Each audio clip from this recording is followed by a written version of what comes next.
পেঁয়াজ দিয়ে দেবো। হ্যাঁ,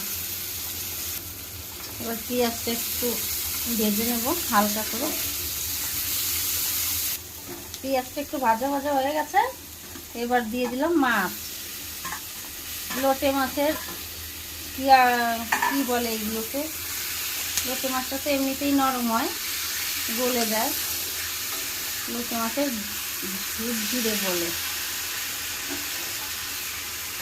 মাছটা দিয়ে দিলাম, এবার মশলাগুলো দিয়ে দেবো। এর মধ্যে এবার দেবো হলদি পাউডার, মির্চি পাউডার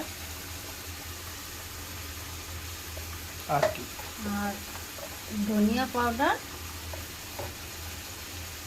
আর জিরের গুঁড়ো। আর পেঁয়াজ তো প্রথমেই দিয়ে দিয়েছি, ব্যাস আর কিছু না। এবার শুধু নাড়